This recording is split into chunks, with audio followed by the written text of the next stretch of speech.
mensaje de hoy es titulado La hora viene y ahora es. La hora viene y ahora es. La palabra de Dios está bendecida. Mateo capítulo 16 versículo 13 nos dice a nosotros: cuando llegó Jesús a las regiones de Cesarea y Filipo, preguntó a sus discípulos diciendo: ¿Quién dicen los hombres que es el Hijo del Hombre?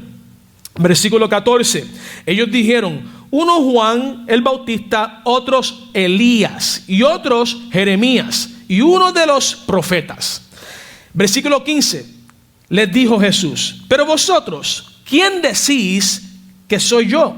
Versículo 16. Respondió Simón Pedro y dijo: tú eres el Cristo, el Hijo del Dios viviente. Versículo 17. Entonces Jesús respondió y le dijo: bienaventurado eres Simón, hijo de Jonás, porque no te lo reveló carne ni sangre, sino mi Padre que está en los cielos. Versículo 18. Mas yo también te digo que tú eres Pedro, y sobre esta roca, esto hay que aclararlo, sobre esta roca, Cristo estaba refiriéndose a él la roca, no a Pedro, a él la roca, refiriéndose a él mismo como la roca. Sobre esta roca edificaré, construiré, edificaré mi iglesia. Haga un paréntesis ahí rapidito. Dice, es claro y enfático. Aquí Jesús está diciendo mi iglesia. Así que importante que entendamos mi iglesia. Y dice: y las puertas del infierno o del Hades no prevalecerán contra ella. Jesús está aclarando, y nos queremos concentrar en los últimos versículos de esta conversación que tiene Jesús con los discípulos, y donde Él aclara de que la iglesia está en Él. La iglesia provino de Él. La iglesia provino de Cristo. Cristo estaba preñado con lo que nosotros conocemos la iglesia. La iglesia, Cristo vino desde el reino de gloria, amén, donde estaba a la diestra del Padre, desciende a este mundo para entonces proclamar las buenas nuevas, y parte de las buenas nuevas era el establecimiento de la iglesia aquí en la tierra. Y Cristo es el dueño de la iglesia, gloria a Dios. Me gusta lo que dice más adelante en el versículo 18, terminando el versículo 18, dice que el infierno o el Hades no prevalecerá. Nada que se origine en las puertas del infierno prevalecerán contra la iglesia. Ahora, el versículo 19 nos dice a nosotros que Dios le da a la iglesia, que es su iglesia, ¿ok?, que es su cuerpo, que es su casa, que es su morada, que es su templo, la iglesia, un organismo vivo, no una organización frívola, no un sistema, un organismo. Es vivo, ¿ok? Y es vivo. Y así como es vivo, también es eficaz, porque esa iglesia tiene la palabra de Dios incrustada en su DNA. Por lo tanto, la iglesia es viva y eficaz y más cortante que una espada de doble filo. Amén. Gloria a Dios. Pero miren lo que dice. No solamente es viva y eficaz, sino que tiene las llaves. Dice el versículo 19: y a ti daré las llaves del reino de los cielos. Todo lo que ates en la tierra habrá sido atado en los cielos, y lo que desate en la tierra habrá sido desatado en los cielos. Aleluya. Dios nos está diciendo a nosotros que cuando Cristo estableció o edificó la iglesia, cuando Cristo edifica la iglesia, la edifica, y Él es enfático diciendo: esta es mi iglesia, yo la creé, me pertenece a mí, es mi casa. Pero no solamente eso, dice: yo le doy a mi iglesia las llaves. Las llaves. Y esas llaves que Dios nos da a nosotros, las llaves del reino de los cielos, ¿ok?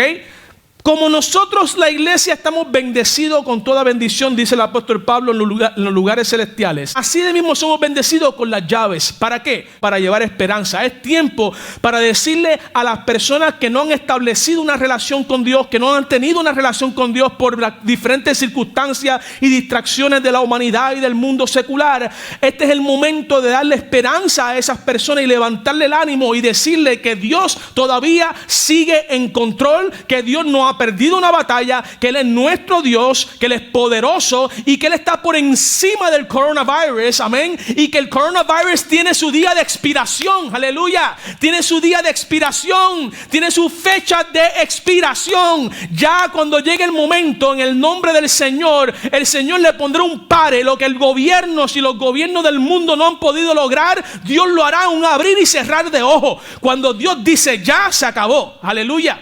Ahora, bien importante que en medio de esta crisis, en medio de esta pandemia que está afectando a la humanidad, el pueblo, la iglesia, el cuerpo de Cristo mantenga sus ojos puestos en el Señor y use las llaves, amén, y ate y desate en el nombre del Señor, que rompa cadenas, que prohíba al diablo, que le impida al diablo en sus operaciones de traer ansiedad y traer depresión y traer angustia y traer tormento en el alma de las personas que están en el mundo, que no han conocido a Cristo. Nosotros hemos sido luz, llamados como luz, para traerle luz a aquellos que están en tinieblas. La hora ha llegado y la hora es cuando la iglesia se para como baluarte, como atalaya, como centinela de Dios y predica el evangelio con poder, rompiendo toda cadena y rompiendo toda maldición que se origine en las puertas del infierno. Dios te ha dado la capacidad y la autoridad para vencer y para cancelar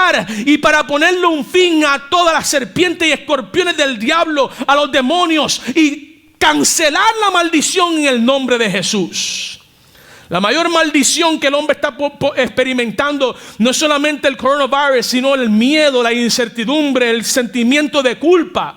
Mucha gente se sienten culpables y aún en medio de los que se llaman creyentes hay sentimiento de culpa, hay depresión. En medio de los que son creyentes en estos momentos están experimentando abandono, se sienten solos, se sienten deprimidos, se sienten que porque no pueden formar y estar en los lugares de reunión como antes, se sienten que su relación con Dios también está en tela de juicio.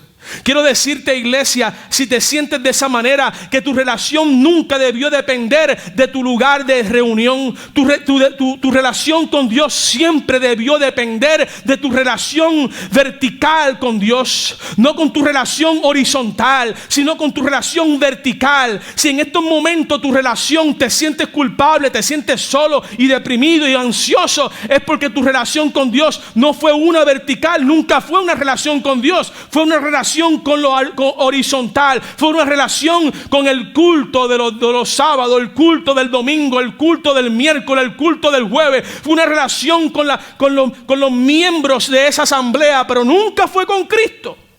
En estos momentos en los cuales nos encontramos, aquellos que han mantenido una relación y aprendieron a depender de Cristo Jesús y tener una relación vertical, son los que hoy en día están firmes, como esa casa que fue fundada sobre la roca. Te quiero decir, iglesia querida, que tú no dependes del edificio. Tú no dependes del grupo de adoración. Tú no dependes de la predicación del pastor. Tú no dependes de mí. Tú no dependes de las formas y los métodos y las maneras que se han establecido por tradiciones. Tú no dependes de nada de eso. Tú dependes de Cristo, que es la cabeza del cuerpo, la cual es la iglesia. Tú dependes de Cristo. Si aprendes a depender de Cristo ahora, estarás preparado para enfrentar las próximas que vendrán en el futuro crisis.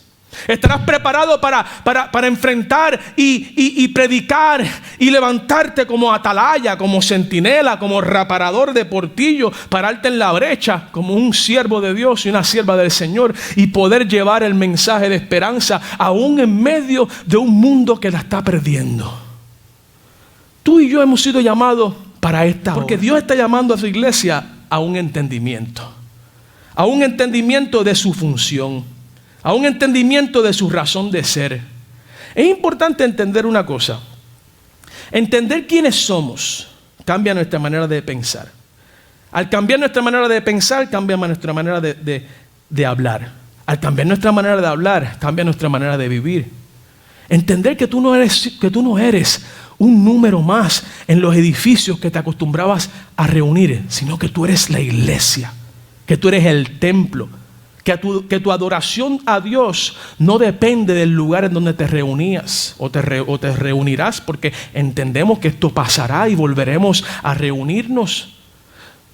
Pero en este momento tienes que entender que tu salvación y tu relación con Dios nunca dependió del lugar donde te reunías, sino que siempre debió depender en tu relación íntima con Dios.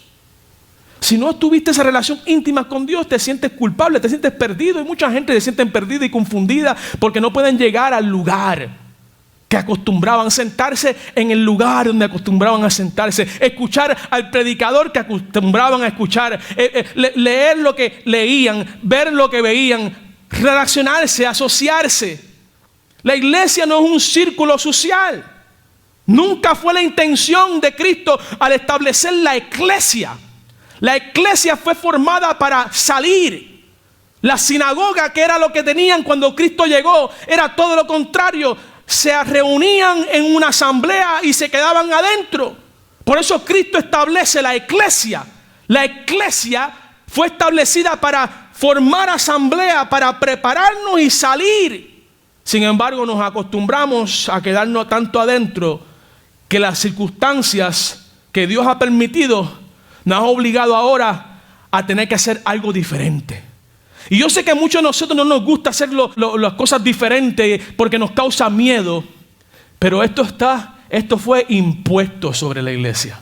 Y la iglesia ahora tiene que aceptar que tenemos ahora una nueva plataforma. Que los medios que están aquí, que estamos usando, ya Dios los venía permitiendo y preparando para este momento. Y no dudo que tengamos que seguir usándolos en el futuro. Por ende, nosotros como un organismo vivo, no una organización estática y frívola, no, como un organismo vivo. Nosotros somos un organismo vivo, la iglesia es un organismo vivo y tenemos que aprender a movernos con los golpes. Aprender a movernos con los puños que nos tira la vida. Aprender a movernos. ¿Por qué? Porque somos un organismo vivo. Tenemos que aprender a adaptarnos a los momentos y a las estaciones. ¿Para qué? Para seguir funcionando, para seguir con propósito, para seguir en el entendimiento y seguir predicando el evangelio en tiempo y en fuera de tiempo. Yo sé que esto ha sacado mucho de concentración y mucha confusión ha traído. Sin embargo, no permita que la confusión te paralice en tu relación con Dios. Y si nunca tuviste tu relación con Dios fuerte, este es el momento de encontrarte con Él. Porque ¿sabes qué?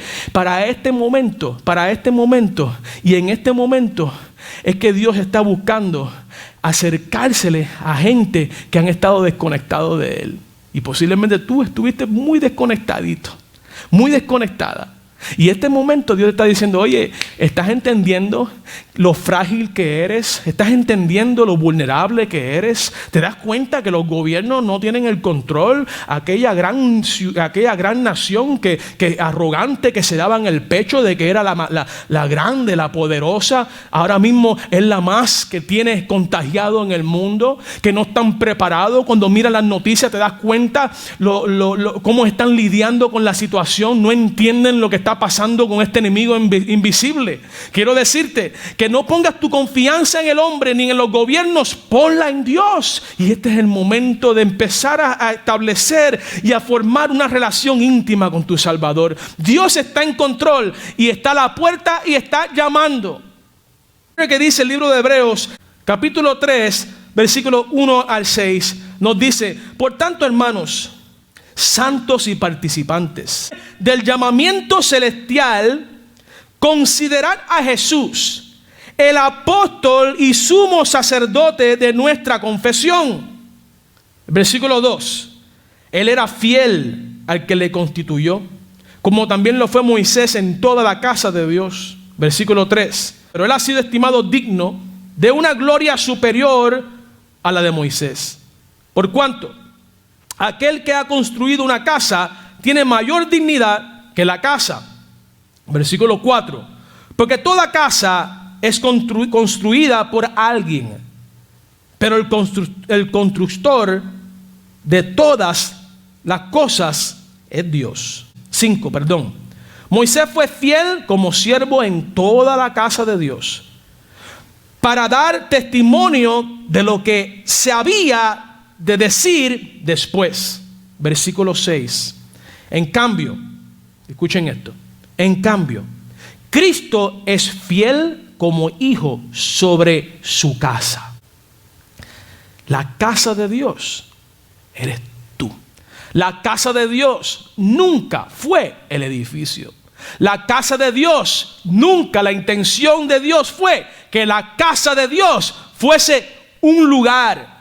Y por mucho tiempo me acuerdo que hasta yo también llegué a caer en ese rollo, ¿verdad? Condicionamiento de la tradición, donde hasta yo llegué a decir, vamos para la casa de Dios o vamos para la iglesia. La intención de Dios no es que la iglesia fuese un lugar. La intención de Dios nunca fue que la iglesia fuera un edificio. La intención de Dios al crear la iglesia era que la iglesia estaba constituida de personas. Por ende, tú y yo no vamos a la iglesia. Nosotros somos la iglesia. Nosotros no vamos a la casa de Dios. Nosotros somos la casa de Dios. Este templo, o mejor dicho, este edificio donde se reúne la iglesia y en la asamblea o la asamblea de los santos, es un lugar de reunión, pero no es la iglesia, no es la casa de Dios. La casa de Dios y la iglesia eres tú. Y tú tienes que entender eso, porque cuando entiendes eso, entonces tu vida cambia, tu forma de pensar cambia, tu manera de vivir cambia. ¿Por qué? Porque entonces eres una iglesia 24 horas, 7 días a la semana, 365 días al año. Donde quiera que tú vayas, tú eres la iglesia. Tú piensas como iglesia, te mueves como iglesia, hablas como iglesia, vives como iglesia, porque eres la iglesia. Donde quiera que vayas, eres un altar prendido de olor fragante a Dios. Estés en tu casa, estés en el carro, estés en el baño, puedes ser tú la iglesia. ¿Saben que esto es importante? Porque la tradición nos ha enseñado a nosotros no solamente que la iglesia es el edificio, sino que también las formas de reunirnos, las formas de agradar a Dios. Muchas formas que se han establecido para agradar a Dios. Por ejemplo, la oración de rodillas. Mucha gente piensa que si no oran de rodillas, no están conectados con Dios. Que si no van al lugar de reunión, que es el edificio, no están conectados con Dios. Piensan de que si no cantan 3 rápidas y una lenta, no están en comunión con Dios. Estamos en relación con Dios por medio del Hijo. Y eso se hace en una vida diaria de devoción. Eso es caminando en Cristo en todo momento. Todo lo que hago es iglesia. Todo lo que hago. El 99% de mi vida de oración, el 99% de mi vida de oración es un estilo de vida. El otro % es el que paso de rodillas en la mañana, o en la tarde cuando me acuesto, o en la noche cuando me voy a acostar, o cuando voy a comer que oro. Fíjense, ese es el 1%. El 99% es un estilo de vida donde yo voy, donde yo soy la iglesia. Donde quiera que voy, soy la iglesia. Hablo como iglesia, estoy constantemente pensando. O sea, no podemos limitar la relación con Dios a formas, a maneras, a tradiciones y costumbres. Dios nos ha llamado a nosotros a estar por encima, a una vida espiritual. Los carnales basan su relación a Dios a lo que acabo de mencionar, a la estructura, a las formas y a las maneras. Pero los espirituales adorarán a Dios en espíritu y en verdad. Están por encima de todo lo que está establecido por el mundo religioso. Está por encima de todo lo que el mundo religioso, de la tradición y las costumbres, el conductismo, el formalismo ha establecido. Nosotros, la iglesia del Cristo vivo, como el cuerpo de Cristo y Él siendo la cabeza, nosotros estamos conectados directamente a la vid. Y nosotros como pámpanos damos buen fruto. Pablo hablándole a Timoteo: esto te escribo, aunque tengo la esperanza de ir pronto a verte, para que si tardo sepas cómo debes conducirte en la casa de Dios, que es la iglesia del Dios viviente. Esta iglesia del Dios viviente dice que es columna y baluarte de la verdad. Nosotros somos columna y baluarte. Nosotros somos defensores. Somos un castillo. somos baluartes, somos protectores de la verdad. Y la verdad es Cristo que mora dentro de nosotros. La verdad no es un sistema de doctrinas y creencias. La verdad es la persona de Cristo. Si tú le hubieses preguntado a los discípulos del tiempo de Cristo, para aquel tiempo le hubiese preguntado qué es la verdad, te hubiesen contestado: Cristo es la verdad. Conocerán la verdad y la verdad os hará libres. No es un sistema de doctrinas establecida de una denominación per se. Es una persona. Cristo es la verdad y la iglesia guarda la verdad. Nosotros como templo del Espíritu Santo guardamos la verdad eterna dentro de nosotros. Esa es la gloria de Dios, la palabra de Dios, la ley de Dios. Toda palabra que sale de la boca de Dios la tenemos en Cristo, en nosotros. Eso en mente, me vino a la mente mientras estaba hablándole a Dios: Señor, revélame el mensaje de este día para la iglesia, para que sea relevante, para que la iglesia pueda deshacerse del sentimiento de culpa y de confusión por la razón de que no podemos reunirnos en los lugares donde acostumbrábamos, sino que podamos mantener el fuego ardiendo en todo momento y no permitir que la depresión y los argumentos que se originan en el infierno se levanten contra el conocimiento de Dios. Y mientras pensaba y mientras meditaba, el Señor me llevó a esta historia, una historia que ustedes conocen en el Evangelio según San Juan, el capítulo 4, la historia de la mujer samaritana, donde la mujer samaritana está teniendo la conversación con Jesús sobre su vida, y Jesús se le manifiesta y se le revela y le aclara quién él era. Y ella, en esa conversación, tratando de evadirlo, el tema de los hombres con los cuales ella había vivido, había estado casada y con el cual vivía y que no era su marido, tratando de evadir, le hace esta pregunta: nuestros padres, versículo 20, adoraron en este monte, el monte Gerizim, el cual había sido apartado por Moisés. Y vosotros decís que es en Jerusalén está el lugar. Vosotros decís que es en Jerusalén está el lugar donde se debe adorar. En el versículo 21. Créeme, mujer, que la hora viene cuando ni en este monte ni en Jerusalén adoraréis al Padre. Olvídate de los lugares geográficos y los lugares. No tiene nada que ver con geografía, no tiene nada que ver con lugar, no tiene nada que ver con edificio. Tiene todo que ver con Cristo, la cabeza, el que creó, el que parió la iglesia, Cristo Jesús. Jesús le habló de un tiempo en que la adoración ya no se centraría en lugares, ni en Jerusalén, ni en el monte Gerizim. La grandiosa obra de Jesús traería una adoración más grande y más espiritual. Más grande y más espiritual. Iba a trascender geografía, iba a trascender lugares, iba a trascender monte Sinaí, monte Gerizim, monte del Calvario, monte en Jerusalén. Iba a trascender todo eso a una relación íntima contigo, donde tú ahora eres el lugar de Dios, tú eres la casa de Dios, tú eres el templo de Dios. Versículo 22, vosotros adoráis lo que no sabéis, le dice él a ella. Ustedes adoran lo que no sabéis, porque ustedes piensan que es aquí, que es allá, que si es esta forma, que si es la otra forma, que si es esto, que si es esta manera o este modo o esta costumbre. Y Jesús está diciendo: ustedes adoráis como no sabéis. Porque la verdadera adoración que Jesús está trayendo aquí a la mujer samaritana tiene que ver con Él, no tiene que ver con lugares, no tiene que ver con religión, no tiene que ver con doctrina, no tiene que ver con creencia, tiene todo que ver. No tiene que ver con denominación, tiene todo que ver con Cristo. Vosotros adoréis lo que no sabéis, versículo 22.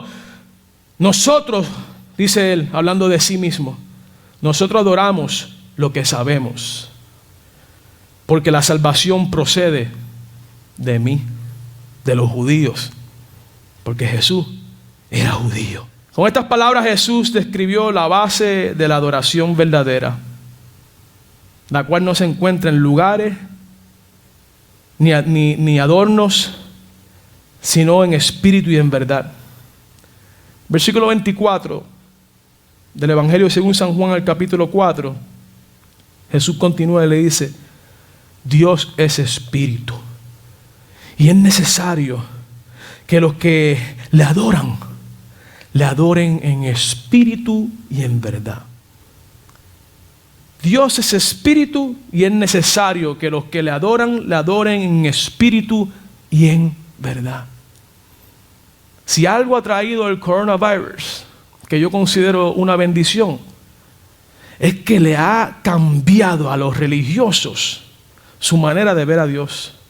Y ha llevado a mucho a angustia, y ha llevado mucho a confusión. El coronavirus ha llevado a muchos que tenían su concentración religiosa en las formas y en las maneras, en el edificio, en el protocolo, en el púlpito, en este púlpito. Todo esto era para ellos su relación con Dios. Todo el edificio, todo esto era su relación con Dios. Y el coronavirus ha llegado en un momento donde lo que ha hecho él, le ha tirado por el piso toda esa falsedad religiosa y de tradiciones, al punto que ahora hay muchos confundidos, pero hay otros alabando y glorificando el nombre de Dios. Pero oro por aquellos confundidos que basaron su relación en religiones y en costumbres y en forma, para que Dios les revele en este momento, les revele la verdad. Adorar en espíritu significa que usted está preocupado con las realidades espirituales. Adorar en el espíritu significa que usted está preocupado en las realidades espirituales, no tanto en los lugares o con los sacrificios externos, purificaciones y adornos. Adorar en verdad significa que usted adora de acuerdo a todo el consejo de la palabra de Dios. Y el consejo de la palabra de Dios es que la iglesia es un organismo, que la iglesia es la casa de Dios, que la iglesia es el cuerpo de Dios y Cristo es la cabeza. Y si usted adora a Dios en esa verdad, usted es un adorador en espíritu y en verdad. En 1 Corintios, el capítulo 3, versículo 16, ¿no sabéis que sois el templo de Dios y que el Espíritu de Dios mora en vosotros? Ese texto ha estado ahí por años.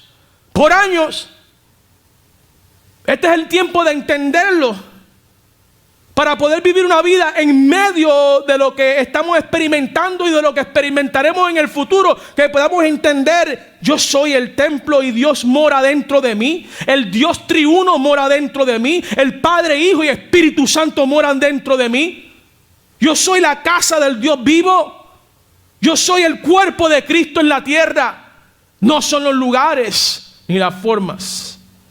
Y el último consejo que nos da la palabra se encuentra en el libro de Marcos, el capítulo 12, versículo 13. Sabiendo y entendiendo lo que acabamos de presentar, este último texto se hace bien relevante para nuestra vida. Tú eres la iglesia. Tú eres el santuario. Tú eres el lugar santísimo. Porque en el viejo pacto, en el viejo testamento, Dios solamente moraba en el lugar santísimo. Eso significa que tú eres el lugar santísimo. Dios mora dentro de ti, en tu espíritu, el aliento de vida que Dios sopló. Ese aliento de vida que Dios sopló es ruah. Pablo le llama a ese espíritu, a ese aliento de vida, el espíritu del hombre. Cuando el hombre muere, dice la palabra de Dios, y el espíritu vuelve a Dios que lo dio, y el cuerpo vuelve a la tierra de donde salió. En ese espíritu que Pablo le llama el hombre interior, ahí es que Dios mora en ti. Eso sería otro tema maravilloso que te pudiera compartir más adelante. Pero miren lo que dice el texto. Los verdaderos adoradores, ¿saben cómo adoran a Dios? Y amarás al Señor tu Dios con todo tu corazón o mente, con toda tu alma, con toda tu mente y con todas tus fuerzas. Ama a Dios con todo tu corazón, con toda tu mente, con toda tu alma, con toda tu mente, con todas tus fuerzas, y sobre todo, ámalo en el espíritu, porque ahí es que está Dios morando. Y que toda tu relación con Dios salga de tu espíritu, en el nombre de Jesús. Tu vida nunca será igual, porque andarás en una dimensión y una atmósfera en la cual tú nunca has vivido, porque la religión te mantuvo atado a los edificios, a las tradiciones, a las formas, a las maneras, y al entrar en esta nueva temporada del Espíritu, aleluya, te llevará a un entendimiento donde la iluminación del Eterno será clara en tu mente y entenderás tu propósito en Cristo Jesús. Bendigo tu familia, bendigo tu hogar, bendigo tus finanzas y declaro que Dios te mantiene, que Dios te sostiene, que Dios proveerá todas tus necesidades conforme a su riqueza y conforme a su gloria. Que Dios no deja justo desamparado ni su simiente que mendigue pan.